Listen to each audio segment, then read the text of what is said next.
Assalamualaikum warahmatullahi wabarakatuh.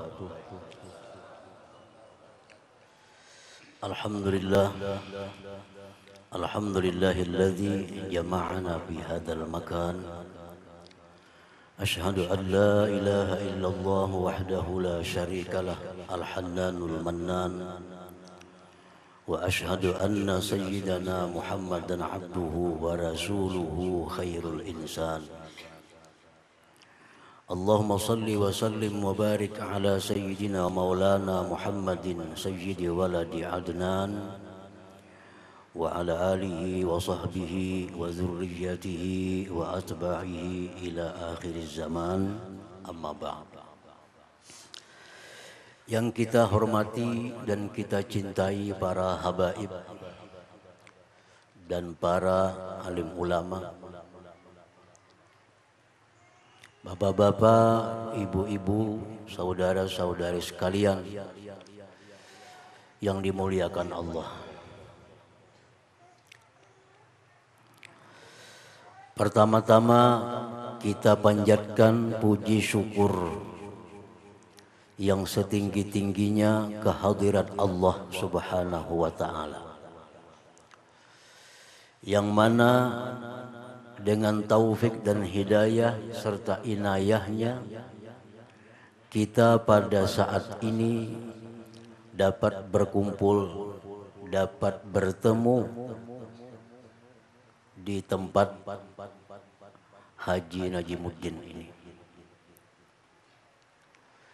Dan mudah-mudahan kita berharap memohon kepada Allah Subhanahu wa ta'ala agar perkumpulan kita ini, pertemuan kita ini mendekatkan kita kepada Allah Subhanahu wa ta'ala. Dan kita memohon mengharap pula kepada Allah Subhanahu wa ta'ala bahwa dengan pertemuan dan perkumpulan ini, tempat ini menjadi tempat yang diberkahi dan dirahmati, dipelihara oleh Allah Subhanahu wa ta'ala. Dan kita mohon, kita berharap pula kepada Allah Subhanahu wa ta'ala bahwa pertemuan, perkumpulan kita ini janganlah merupakan perkumpulan pertemuan yang terakhir. Kita ingin bahwa kita berakhir bertemu, berkumpul di surga Allah Subhanahu wa ta'ala dengan para habaib dan junjungan kita Nabi besar Muhammad sallallahu alaihi wasallam. Amin ya rabbal alamin. Salawat dan salam atas junjungan kita kekasih Allah Nabi besar Muhammad sallallahu alaihi wasallam dan atas keluarga, sahabat, zuriat dan pengikut beliau sampai hari pembalasan nantinya. Yang dengan salawat salam ini kita berharap mendapatkan syafaat beliau dunia dan akhirat kelak. Amin ya rabbal alamin. Hadirin hadirat yang dimuliakan Allah, kita adalah manusia yang sangat beruntung. Kita adalah manusia yang sebenarnya sangat berbahagia. Beruntungnya, berbahagianya kita karena kita ini menjadi bagian dari umat Nabi Muhammad sallallahu alaihi wasallam. Padahal kita tidak pernah meminta kepada Allah dijadikan umat beliau. Tidak pernah kita berharap memohon kepada Allah agar dijadikan umat Nabi Muhammad sallallahu alaihi wasallam. Tapi kita sudah sejak dahulu kala dipilih oleh Allah. Kita ini dipilih oleh Allah dari sekian miliar manusia untuk menjadi satu umat yang sangat dimuliakan, umat yang sangat disayangi oleh Allah, yaitu umat Nabi Muhammad sallallahu alaihi wasallam. Hadirin hadirat yang dimuliakan Allah.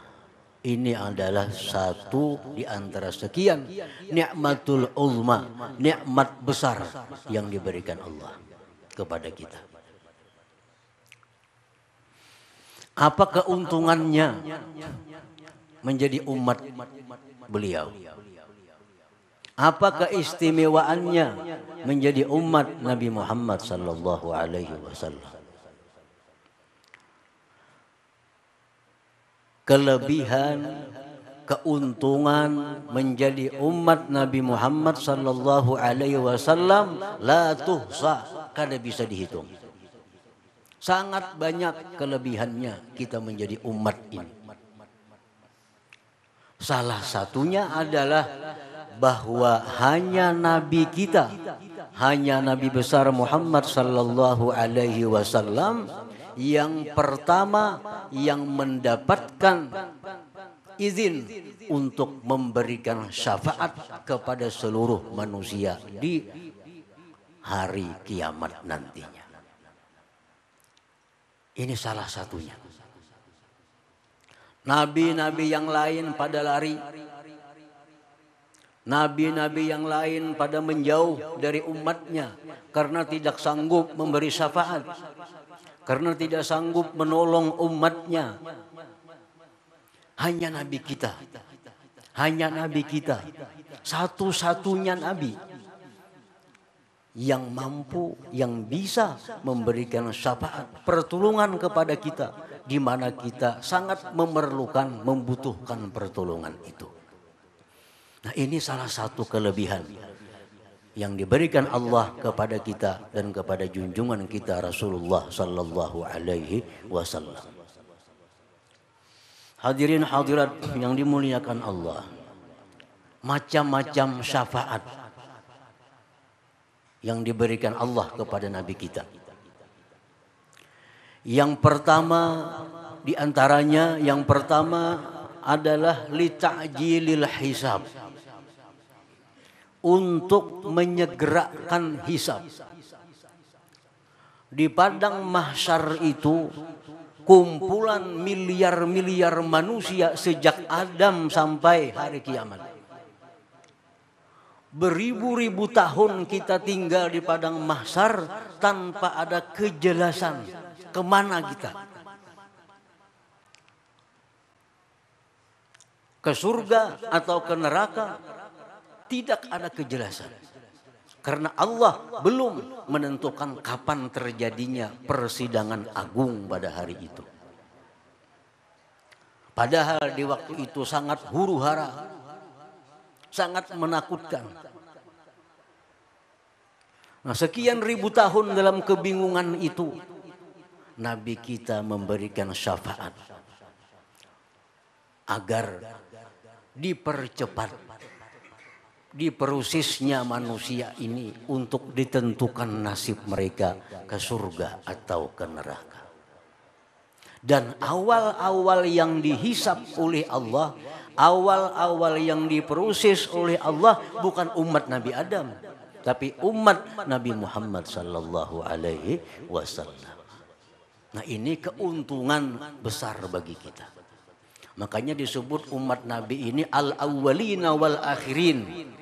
Umat yang pertama dihisap pada hari kiamat, umat yang terakhir yang dimunculkan di alam dunia. Nah, kemudian di situ manusia diproses, dipanggil satu persatu menghadap Allah Subhanahu wa taala untuk mempertanggungjawabkan seluruh nikmat yang diberikan Allah kepadanya. Ditanya berapa umur, berapa harta, kemana waktu kamu gunakan, untuk apa tubuh kamu binasakan. Ditanya satu persatu manusia dengan sekian miliar manusia. Nah, kemudian hadirin hadirat Rasulullah Sallallahu Alaihi Wasallam ini diberi Allah lagi syafaat. Diberi Allah lagi syafaat bahwa memasukkan sebagian umat beliau ke dalam surga tanpa melalui proses. Kada perlu diperiksa, kada perlu ditimbang amalnya. Rasulullah diberi Allah kuasa, diberi Allah mandat untuk memilih umat-umatnya agar masuk surga tanpa melalui persidangan. Nah, ini syafaat yang kedua yang diberikan Allah. Sehingga Nabi kita memilih si A, si B masuk surga tanpa dihisap. Si A, si B, si C masuk surga kada perlu disidang. Nah, dari sekian banyak umat Nabi kita masuk surga Allah tanpa ada proses persidangan. Itu berkat syafaat Nabi kita Sallallahu Alaihi Wasallam. Nah, hadirin hadirat yang dimuliakan Allah. Di antara umat Nabi kita ini ada yang masuk neraka. Dijelaskan dalam Al-Quran, dalam hadis-hadis Rasulullah, kullu ummati yadkhulunal jannah illa man aba. Ujar Nabi, seluruh umatku itu masuk surga kecuali yang tidak mau. Seluruh umatku masuk surga kecuali yang tidak mau ke surga. Wa may ya'ba ya Rasulullah. Siapa yang enggan wahai Rasulullah masuk surga? Sahabat bertanya, siapa nang kada hakun masuk surga? Rasul menjawab, orang-orang yang maksiat kepada Allah, itulah orang-orang yang tidak mau masuk surga. Nah, jadi di antara umat Nabi ini ada yang masuk ke dalam neraka. Ada yang masuk surga tanpa dihisap oleh Allah. Nah, disitulah Nabi kita diberi syafaat lagi. Syafaat yang ketiga diberi oleh Allah. Wahai Rasulullah, wahai Muhammad, wahai kekasihku, ambillah umat-umat engkau yang di neraka itu. Ambil. Bangkitkan dia. Masukkan dia ke surga. Ini syafaat yang ketiga. Lalu Nabi kita mencari umat beliau. Satu persatu dicari umat beliau. Diangkat dari neraka. Dimasukkan ke dalam surga. Ini syafaatnya Rasulullah Sallallahu Alaihi Wasallam. Perkara umat Nabi Adam, Nabi Ibrahim, umat Nabi Musa belum ada ceritanya. Mereka masih sibuk dalam proses persidangan di padang mahsyar itu. Nah, hadirin hadirat yang dimuliakan Allah. Yang keempat, syafaat yang diberikan kepada Nabi kita. Ada umat-umat beliau yang dihisap, ditimbang, diperiksa. Ternyata orang ini banyak maksiatnya kepada Allah. Keputusan masuk neraka. Rasulullah diberi lagi syafaat agar orang-orang yang dihisap itu, yang sudah dihukum, dipunis neraka, dibatalkan punisnya, dimasukkan ke dalam surganya Allah Subhanahu wa Ta'ala. Nah, itu syafaat yang keempat yang diberikan oleh Nabi kita SAW kepada umatnya. Yang kelima, syafaat yang diberikan itu adalah fi ziyadati darajatihim bil jannah. Pertambahan derajat di surga. Ada umat beliau yang hanya masuk surga di tingkat yang pertama. Diberi syafaat oleh Rasulullah sehingga naik ke tingkat yang kedua. Yang di tingkat dua diberi syafaat oleh Rasulullah sehingga naik sampai ke tingkat yang ketiga. Di tingkat yang kelima diberi syafaat Rasulullah sehingga sampai ke surga Firdaus. Padahal ukurannya mestinya cuma di tingkat 5. Karena syafaat Rasulullah akhirnya dia bisa mencapai surga Firdaus. Nah, hadirin hadirat yang dimuliakan Allah, itu keuntungan yang besar yang diberikan Allah kepada kita sebagai umat Nabi Muhammad sallallahu alaihi wasallam. Nah, kemudian bagaimana caranya supaya kita ini jadi orang yang prioritas dapat syafaat itu. Kan umat Nabi ini banyak. Tentu ada giliran-gilirannya mendapat syafaat itu. Tadi syafaat ada yang mestinya dihisab, batal, langsung ke surga. Yang dihisab ke neraka, batal, langsung ke surga. Yang di neraka diberi syafaat, dipindah ke surga.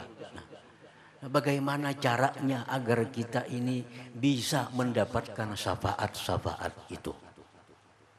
Nah, Rasulullah Shallallahu Alaihi Wasallam mengajarkan kepada kita. Beliau memberikan arahan kepada kita bagaimana cara supaya dapat syafaat beliau di akhirat itu. Beliau bersabda dalam sebuah hadis, "Man zara qabri wajabat syafaati." Barang siapa yang pernah ziarah ke kuburku, maka dia pasti akan dapat syafaatku. Barang siapa yang pernah ziarah ke kuburku, pasti, wajabat itu pasti artinya, pasti dapat syafaat. Nah, makin sering kita ziarah ke kubur Rasulullah, maka makin besar harapan kita untuk dapat syafaat beliau. Nah, pertama itu. Yang kedua, beliau mengarahkan kita agar dapat syafaat itu. Man shalla alayya kuntu syafi'ahu yaumal qiyamah.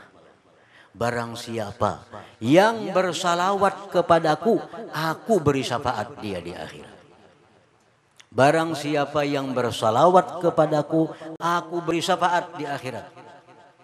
Artinya apa? Makin banyak salawat, makin banyak harapan dapat syafaat. Ada orang bersalawat 10 sehari. Ya 10% juga mungkin harapan dapat syafaat.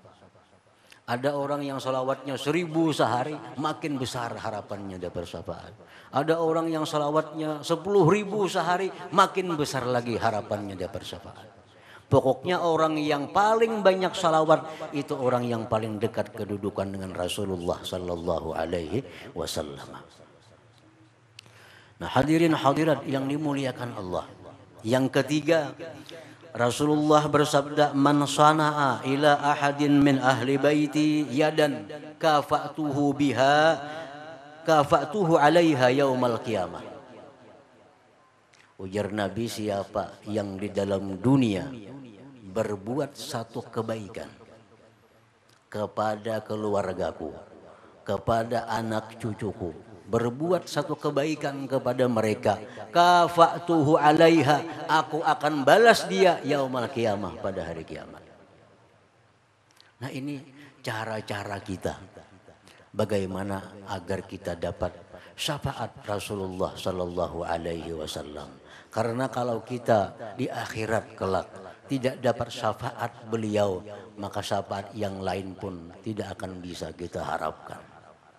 Kalau Nabi sudah beri syafaat, kita luput dari syafaat beliau, apalagi dari selain Nabi Sallallahu Alaihi Wasallam.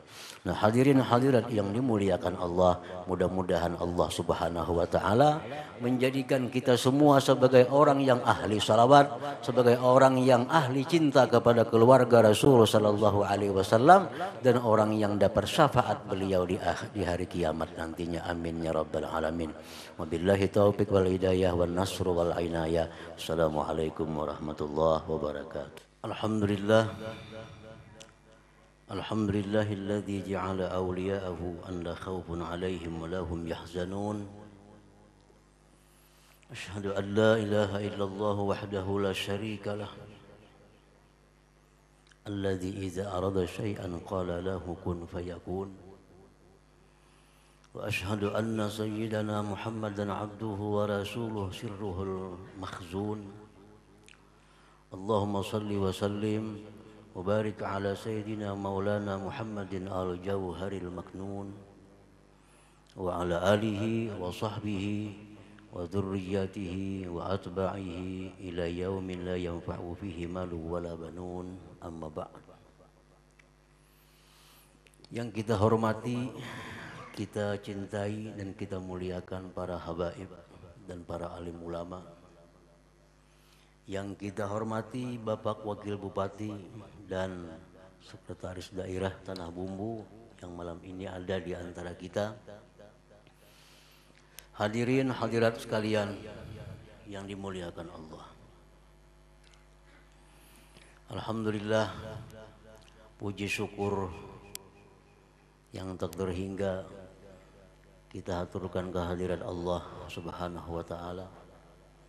Kita pada malam ini dikumpulkan di tempat ini untuk memperingati wafatnya salah seorang waliullah, yaitu Syekh Muhammad Arsyad Al-Banjari.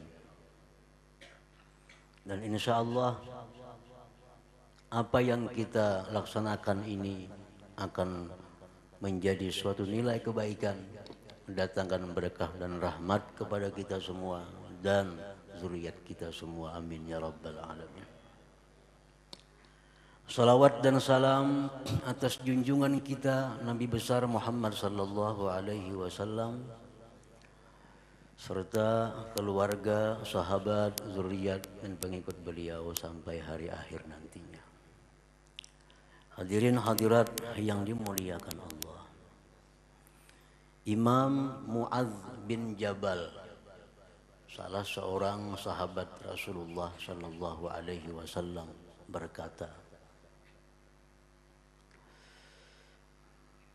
"Zikrul anbiya minal ibadah wa zikrus salihin kafarah." Rawahu Dailami. Artinya menyebut, mengingat para nabi itu adalah sebagian dari ibadah. Menyebut, mengingat orang-orang saleh, aulia-aulia Allah, kafarah, penghapus dosa. Itu perkataan dari Imam Mu'adz bin Jabal radhiyallahu an, salah seorang sahabat besar di masa Rasulullah sallallahu alaihi wasallam. Mu'adz bin Jabal ini salah seorang sahabat yang sangat dicintai oleh Rasulullah. Sampai-sampai Nabi kita bersumpah, "Ya Mu'adz, wallahi inni la uhibbuk. Wallahi inni la uhibbuk."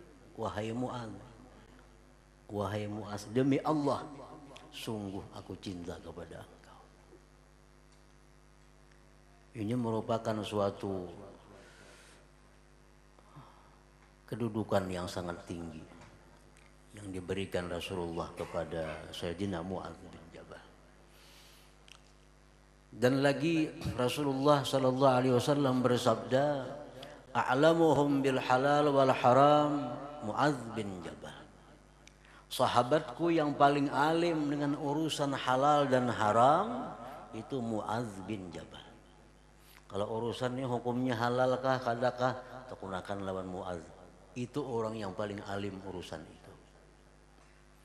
Nah, Sayyidina Mu'adz bin Jabal ini yang kita kenal sebagai orang yang sangat dicintai Rasulullah.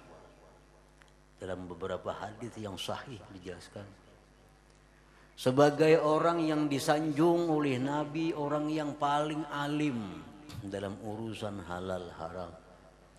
Beliau mengatakan bahwa mengingat, menyebut Nabi siapapun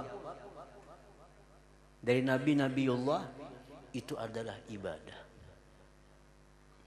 Menyebut para wali, mengingat orang-orang saleh, kafarah, penebus dosa. Yang mengatakan ini orang sehebat Mu'adz bin Jabal. Nah, kalau ada orang-orang yang mengatakan bahwa menyebut-nyebut Nabi, membaca maulid Nabi bid'ah, sesat.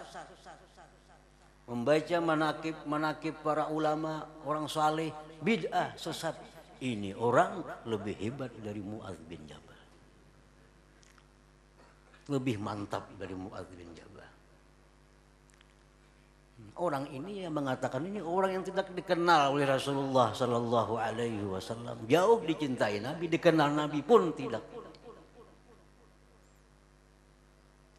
Nah, ini membuat satu kesadaran kepada kita bahwa kita membaca maulid Nabi.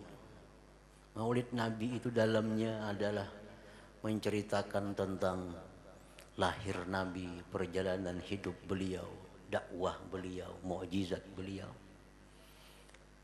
Maulid Nabi itu dalamnya adalah puji-pujian kepada Rasulullah Sallallahu Alaihi Wasallam.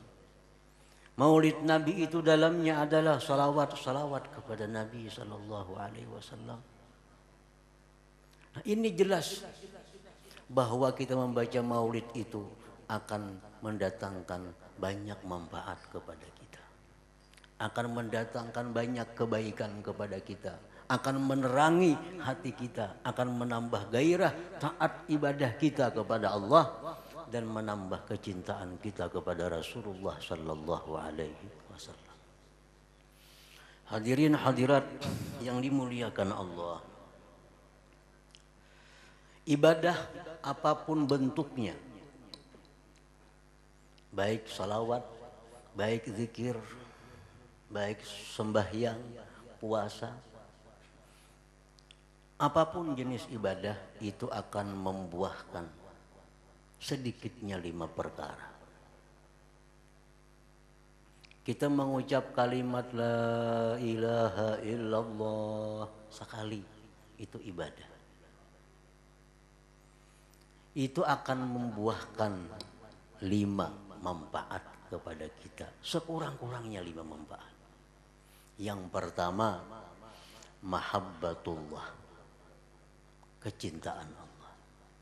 Satu kalimat yang kita ucapkan, satu gerakan yang kita gerakkan, satu pikiran yang kita pikirkan, apabila itu nilainya ibadah, kita akan dapat mahabbatullah, kecintaan Allah. Kecintaan Allah. Kita orang yang dicintai oleh Allah artinya. Coba bayangkan bagaimana kalau kita orang yang dicintai Allah. Dicintai oleh Allah, oleh yang maha segala-galanya. Satu itu buahnya. Yang kedua, buah daripada ibadah itu adalah, manfaat dari ibadah itu adalah jalbut taufik, mendatangkan taufik. Taufik itu artinya kemudahan untuk melakukan ibadah. Artinya ibadah itu, satu ibadah akan memancing untuk melakukan ibadah-ibadah berikutnya. Apabila kita mengucap satu kalimat la ilaha illallah, itu akan menarik taufik, akan memancing diri kita untuk selalu mengucap la ilaha illallah. Ini taufik. Orang yang diberi Allah taufik itu orang yang tidak ada kendala melakukan ibadah. Ini orang yang muwafaq, yang diberi taufik. Bila inya berencana hendak sembahyang, terlaksana. Inya berencana hendak berbuat kebaikan, terlaksana. Inya berencana hendak menuntut ilmu, terlaksana. Ini muwafaq, orang yang diberi taufik. Lawanannya mahrum, orang yang dicegah taufik. Hendak sembahyang, kada jadi. Apakah alasannya? Hendak menuntut ilmu, sepeda motorlah kada ada. Itu inilah, kada jadi nuntut ilmu. Hendak ke masjid, hujan ribut lah hari, kada jadi turun ke masjid. Selalu terhalang berbuat taat. Ini mahrum, yang dicegah taufik. Na'udzubillah min dzalik. Selalu terhalang berbuat kebaikan. Nah, apabila kita melakukan satu ibadah, maka ibadah ini akan membuahkan yang kedua adalah jalbut taufik, menarik taufik. Selalu dimudahkan Allah untuk berbuat kebaikan. Malam ini hendak sembahyang tahajud, terlaksana. Bulan ini hendak mengkhatamkan 3 Al-Quran, terlaksana. Minggu ini hendak memberi makan 100 fakir miskin, terlaksana. Nah, itu muwaffakin, orang yang diberi Allah taufik. Taufik datangnya akibat dari perbuatan ibadah yang dahulu kita lakukan. Nah, yang kedua itu. Yang ketiga, satu ibadah itu akan mendatangkan, akan memberikan manfaat kepada kita ziyadatul hidayah. Yang ketiga, bertambah hidayah. Akan datang dari berbagai penjuru sumber-sumber ilmu kepada kita. Dari macam-macam datang. Allah memberikan petunjuk, memberikan ilmu kepada kita. Kita hendak ke sini, ada petunjuknya. Hendak melakukan ini, ada petunjuknya. Hendak melakukan ini, ada jalannya. Nah, itu ibadah menambah hidayah. Menambah hidayah. Yang keempat, buahnya ibadah itu adalah hayatul qalbi, hidupnya hati kita. Akibat ibadah yang kita lakukan, hati kita ini hidup. Kalau hati hidup itu apa? Bila hati hidup itu, kita akan bisa melihat yang benar itu benar, yang salah itu salah, dan kita bisa melakukan yang benar dan menjauhi yang salah. Tanda hati hidup. Oh, apa ini hukumnya halal, ini hukumnya apa sunat, bisa melakukan. Oh, apa ini hukumnya haram, menghindar. Ini alamat hayatil qulub, tanda hidupnya. Nah, ini bekas ibadah. Yang kelima, bekas ibadah itu adalah husnul khatimah. Mati dalam keadaan iman. Mati dalam keadaan Islam. Nah, bila kita selalu beribadah kepada Allah Subhanahu wa ta'ala, maka kita akan mati dalam keadaan beriman, dalam menjadi seorang mukmin muslim yang taat kepada Allah Subhanahu wa ta'ala. Nah, setidak-tidaknya 5 ini yang kita dapatkan dalam suatu ibadah. Nah, kita telah mendengar pembacaan Maulid Nabi, telah mendengar manaqib aulia Syekh Muhammad Arsyad Al-Banjari, itu ibadah. Ujar Imam Mu'az tadi, ibadah. Dan itu penebus dosa. Dan ibadah yang kita lakukan itu akan mendatangkan 5 hal tadi ke dalam diri kita, insyaallah ta'ala. Amin ya rabbal alamin. Hadirin hadirat yang dimuliakan Allah. Selanjutnya, ibadah itu ada ibadah, ada maksiat kepada Allah. Pasti ada maksiatnya. Nah, kalau ibadah itu membuahkan 5 hal, maksiat pun setidak-tidaknya membuahkan 5 perkara. Yang pertama, kita melakukan maksiat, berdusta contohnya, atau menggunjing orang. Maksiat. Satu yang kita dapatkan, sukhtur Rabb, murkanya Allah. Allah murka. Bisa membayangkan bagaimana kalau orang itu dimurkai Allah. Dimurkai Allah. Kalau kita dimurkai oleh orang kuat, kita takutan. Nah, ini Allah murka. Dan Allah kapanpun akan bisa menghukum kita, siang maupun malam, kapanpun Allah mampu. Akibat kemurkaan kepada kita itu. Setiap maksiat membuahkan satu, sukhtullah, kemurkaan Allah. Nah, kenapa ada orang yang banyak maksiat kepada Allah, tapi hidupnya nyaman, hidupnya bahagia? Allah menjelaskan, wa nastadrijuhum min haitsu la ya'lamun.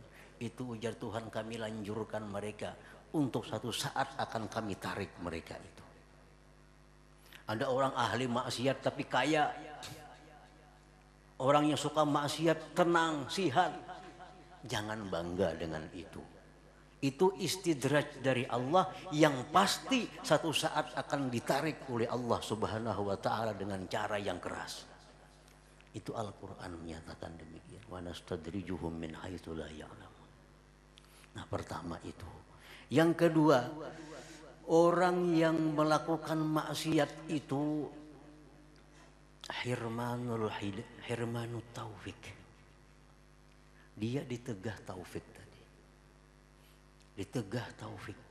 Selalu terkendala melakukan taat. Ada orang yang melapor kepada Imam Ghazali, wahai Imam Ghazali, ulun bersiap-siap hendak bangun tahajud malam ini, tapi kenapa kada mau? Taguringan aja, padahal alarm berpasang segala macam, tetap hendak alarm pukul 2 hendak tahajud, berbunyi alarm, dimatii alarmnya, tapi diandak, begitu berbunyi dimatii alarmnya. Nah, ini apa? Ini hirmanut taufik. Orang ini ditegah taufik. Ujar Imam Ghazali, ikam itu kada kawa sembahyang tahajud, kenapa? Qayyadat kadzunubuk, ikam dipasung dosa engkau. Qayyadat kadzunubuk, engkau dipasung dosa engkau. Karena maksiat ini adalah mencegah kita untuk mendapatkan taufik dari Allah Subhanahu wa taala, selalu terhalang.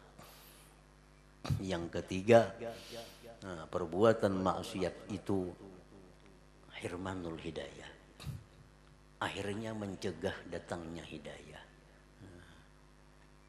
Dulu taufik aja, ilmu masih ada. Sekarang akibat banyaknya maksiat ini yang dilakukan, hidayahnya ditarik oleh Allah Subhanahu wa taala. Kada suka lagi nuntut ilmu, kada suka lagi dengar ilmu. Jangankan hendak beribadah, nuntut ilmu kada suka lagi. Akibat maksiat. Yang keempat, mautul qalb, matinya hati. Akhirnya mati hati ini karena kada disiram dengan hidayah. Hati ini mati. Kalau sudah hati mati, kada tahu halal haram lagi. Kada tahu halal haram lagi. Yang penting kalau hendak ambil perkara halal haram, kada ada urusan. Ini mautul qalb, matinya hati. Nah, yang kelima, su'ul khatimah, mati, meninggalkan iman. Iman dahulu mati sebelum mati. Na'udzubillah min dzalik. Nah, ini akibat daripada maksiat-maksiat yang dilakukan oleh manusia. Hadirin hadirat yang dimuliakan Allah, mudah-mudahan Allah Subhanahu wa taala memberikan kita taufik dan hidayah sehingga kita dimudahkan oleh Allah untuk berbuat kebaikan dan diterima dengan sempurna di sisinya. Amin ya rabbal alamin. Wabillahi taufik wal hidayah wan nasru wal inayah. Wassalamualaikum warahmatullahi wabarakatuh. Alhamdulillah. Alhamdulillahilladzi hadana li hadzal din. Wa ma kunna linahtadiya laula an hadanallahu rabbul alamin. Asyhadu an la ilaha illallah wahdahu la syarikalah al-malikul haqqul mubin. Wa asyhadu anna sayyidana Muhammadan abduhu wa rasuluhu as-sadiqul wa'dul amin. Allahumma salli wa sallim wa barik ala sayyidina wa maulana Muhammadin imamil anbiya wal mursalin wa ala alihi wa sahbihi wa dzurriyyatihi ajma'in, amma ba'd. Yang kita hormati dan kita cintai serta kita muliakan para habaib dan para syaraib serta para alim ulama yang tidak kita sebutkan nama-nama beliau, namun tidak mengurangi ta'zim kita kepada beliau. Yang kita hormati Bapak Wakil Bupati Kabupaten Tanah Bumbu, Bapak Sekretaris Daerah dari Tanah Bumbu, dan para pejabat lainnya, hadirin hadirat rahimakumullah. Alhamdulillah, kita panjatkan puji syukur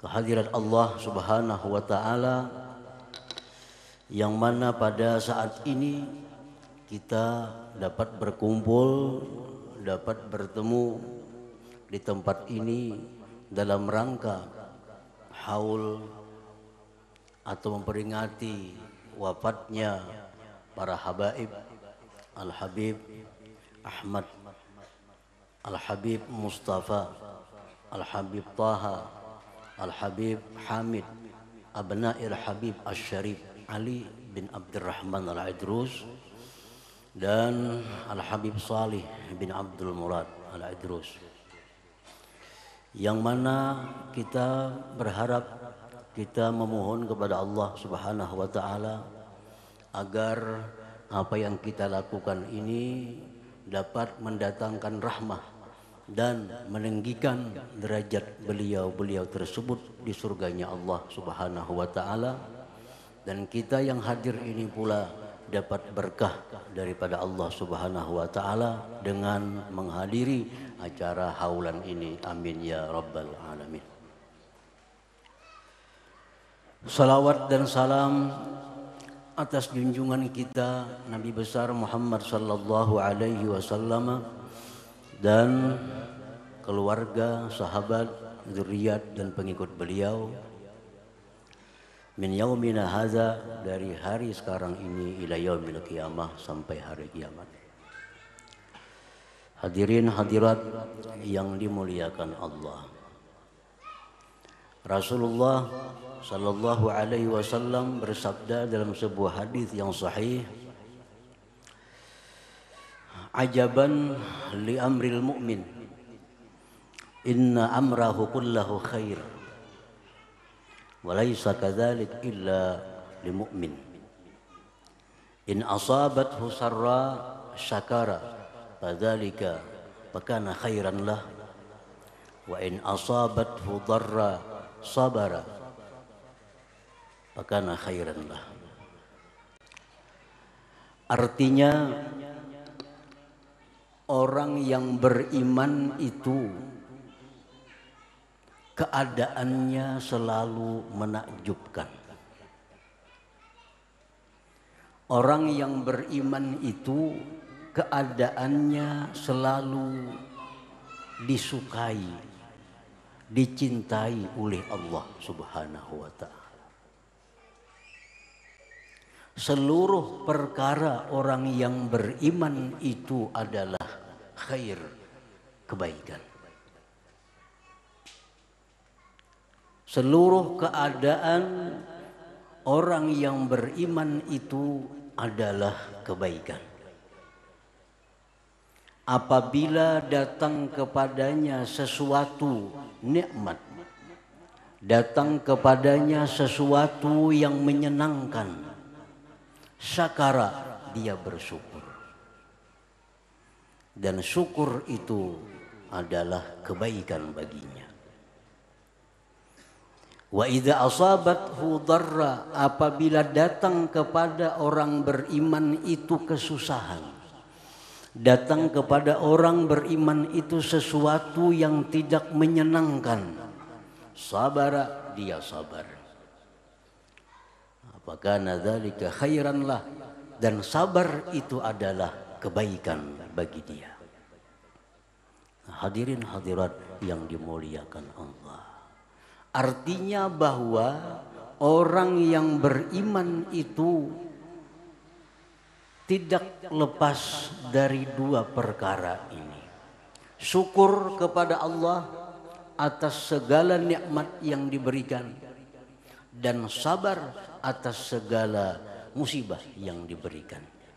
Itulah orang beriman tidak akan lepas dari dua keadaan tersebut, syukur dan sabar. Nah, oleh karena itu perkara orang yang beriman ini keadaan orang yang beriman ini selalu disukai oleh Allah Subhanahu wa taala. Walaisa dzalik illa limu'min, dan tidak ada yang demikian melainkan bagi orang yang beriman. Yang hanya bisa melakukan syukur itu hanya orang beriman. Yang bisa sabar itu hanya orang yang beriman. Hadirin hadirat yang dimuliakan Allah. Syukur sesuatu min af'alil qulub. Syukur itu berasal dari perbuatan hati kita. Dan syukur ini adalah sesuatu yang diwajibkan Allah kepada kita. Karena firman Allah Subhanahu wa taala menyatakan, la in syakartum la azidannakum wa la in kafartum inna azabi lasyadid. Apabila kalian mensyukuri satu nikmat, maka aku akan tambah kenikmatan itu dengan kenikmatan lainnya. Tetapi jika kalian kufur, tidak mensyukuri nikmat yang kuberikan itu, sesungguhnya azabku sangat pedih. Nah, ini dalil menunjukkan bahwa syukur itu adalah hukumnya wajib. Karena orang yang melakukan diberi pahala, yang meninggalkannya diancam dengan azab yang pedih. Berarti itu adalah wajib.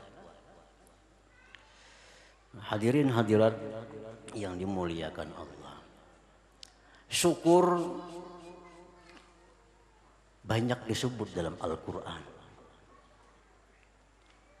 Di antaranya, wa may yashkur fa inna ma yashkuru li nafsihi wa man kafar fa innallaha ghaniyyun hamid. Artinya barang siapa yang bersyukur kepada Allah, fa inna ma yashkuru li nafsihi, hanya saja dia bersyukur itu untuk dirinya. Jadi syukur kita itu kembali keuntungannya, manfaatnya kepada kita. Jikalau kita kufur, kita tidak syukur, Allah itu maha kaya. Allah tidak perlu syukur kita. Kita baik bersyukur lawan Allah, baik kada bersyukur sedikit pun kada akan mengurangi kekayaan Allah Subhanahu wa taala. Karena Allah itu maha kaya. Andai kata seluruh dunia sejak Adam sampai hari kiamat, seluruh manusia bersyukur kepada Allah, sedikit pun kada akan menambah keagungan Allah. Sedikit pun kada menambah keagungan Allah. Karena Allah maha agung. Sedikit pun kada menambah kekayaan Allah. Karena Allah maha kaya. Nah, sebaliknya andai kata manusia sejak Adam sampai hari kiamat semuanya kufur kepada Allah, semuanya ingkar dengan nikmat Allah, itu pun sedikit pun tidak mengurangi keagungan Allah Subhanahu wa taala. Sedikit pun tidak mengurangi kekayaan Allah Subhanahu wa taala, karena Allah sudah maha kaya. Oleh karena itu, bila kita bersyukur, kembali kepada kita manfaatnya. Wa may yashkur fa inna ma yashkuru li nafsi. Siapa bersyukur, manfaat syukur itu kembali kepada kita. Andai kata tidak syukur, Allah maha kaya. Nah, hadirin hadirat yang dimuliakan Allah. Nah, syukur oleh Imam Al-Ghazali dijelaskan. Kapan kita bisa disebut orang yang bersyukur? Kapan kita bisa dianggap sebagai orang yang bersyukur? Nah, kita bisa disebut sebagai orang yang bersyukur apabila kita melakukan 3 hal. Bila 3 perkara ini kita lakukan dalam menghadapi nikmat Allah, 3 perkara ini kita perbuat dalam menyikapi kesenangan dari Allah, maka itu kita disebut Syakir orang yang bersyukur kepada Allah. Kita akan dapat pahala dan nikmat itu akan ditambah dengan kenikmatan lainnya. Nah, yang pertama, ujar Imam Al-Ghazali,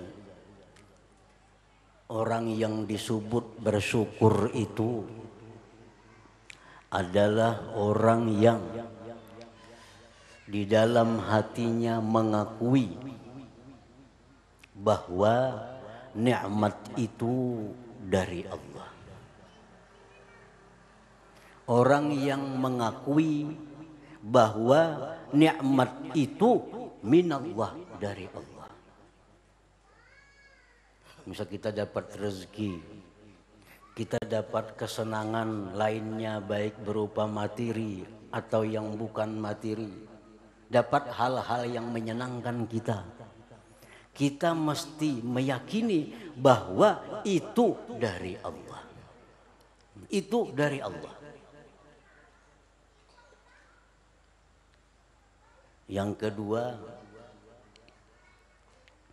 sewaktu kita mendapatkan nikmat itu, hati kita mengucapkan puji-pujian kepada Allah. Sekurang-kurangnya alhamdulillah.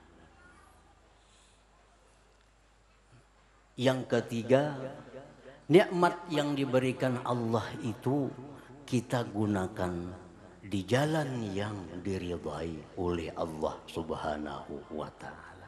Nah, bila demikian halnya mampu kita laksanakan tiga hal itu, maka kita disebut syakir, orang yang bersyukur kepada Allah. Apabila salah satunya kita tidak melakukan, kita disebut kafirun bi ni'matillah, ingkar dengan nikmat Allah Subhanahu wa ta'ala. Nah, hadirin hadirat yang dimuliakan Allah, kita ambil contoh. Kita dapat rezeki. Kita ambil contoh yang sifatnya materi. Kita dapat rezeki, baik itu makanan, baik itu minuman, atau seumpamanya. Nah, begitu kita dapat itu, kita mengakui bahwa ini adalah dari Allah. Haza minallah, ini adalah dari Allah. Ini hati, cukup dalam hati. Ini dari Allah. Ini dari Allah, bukan dari orang yang mengantarkan itu, bukan dari orang yang menyerahkan itu. Orang yang mengantarkan rezeki kepada kita, orang yang memberikan rezeki kepada kita, itu hanya adalah perantara atau wasilah. Yang kita ingat bahwa itu adalah dari Allah. Lebih jelasnya kita dapat surat diantar oleh tukang pos. Nah, begitu surat ini kita terima, yang kita ingat itu yang mengirim surat. Tukang pos kita kada ingat lagi. Kita ngaranin kada ingat lagi siapa. Datang orang dari Padipri, Maatar Sagan Hari Raya. Ini datang anak buah Sidin, datang Maatar bingkisan. Nah, Sagan Hari Raya. Terima kasih. Kita kada ingat lagi siapa, nang Maatar ini siapa. Kada ingat lagi. Tapi Padiprinya ingat terus kita. Si jin yang mengirimi. Nah, mestinya demikian itu nikmat Allah yang diberikan kepada kita.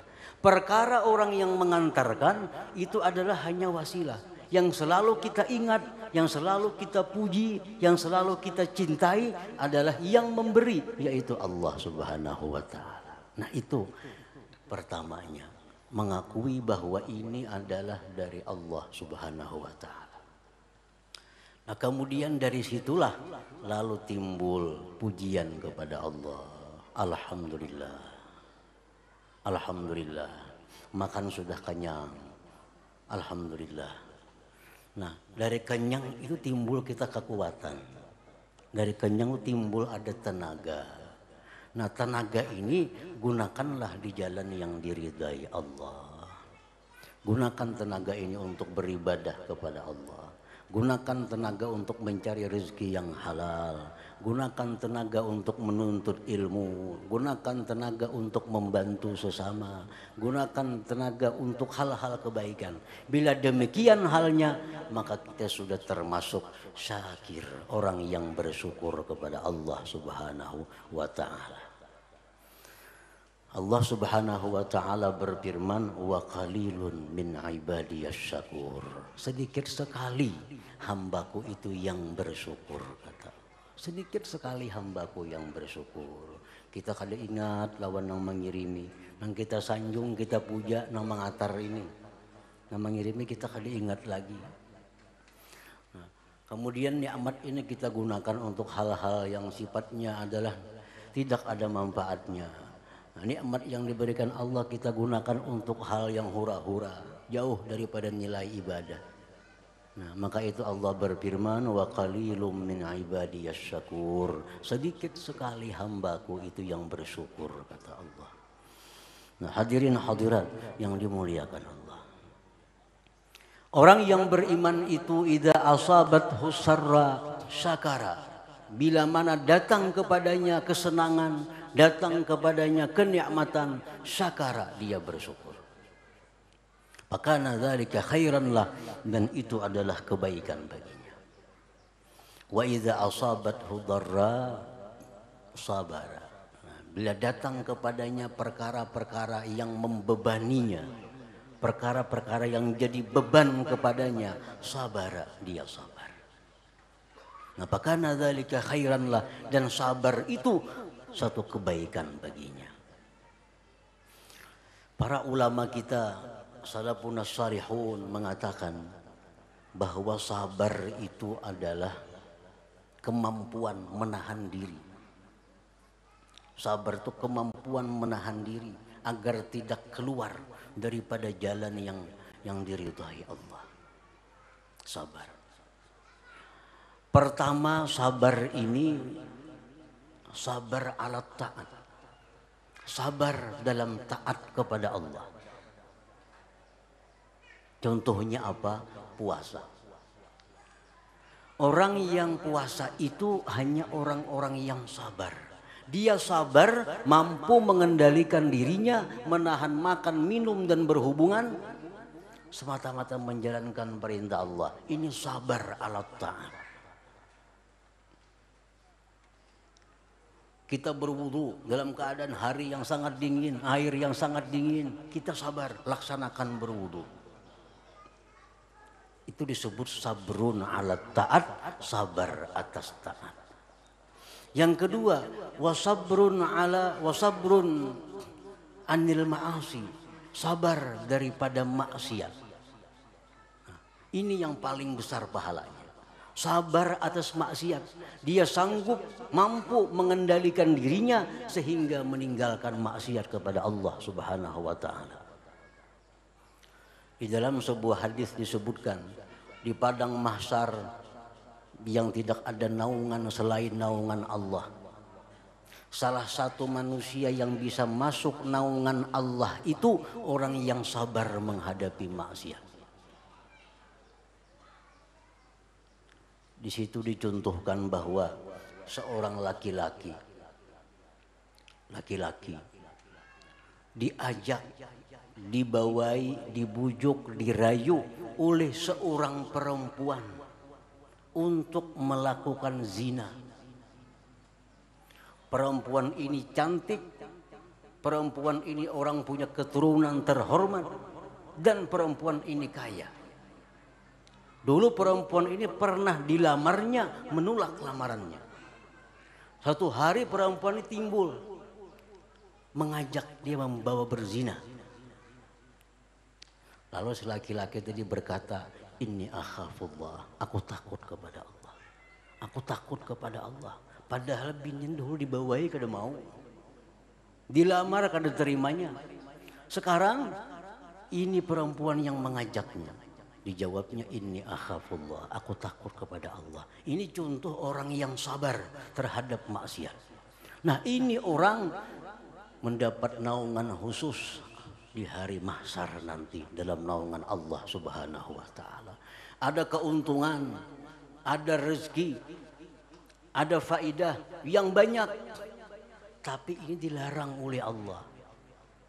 Ada jalan untuk mencapai keuntungan, ada jalan untuk mendapatkan duit banyak, tapi ini caranya dilarang oleh Allah, mundur. Ini sabar daripada maksiat. Orang macam ini di akhirat kada bakal kepanasan. Kada bakal kepanasan di akhir, kada bakal berkeringat karena berada dalam naungan Allah Subhanahu wa taala.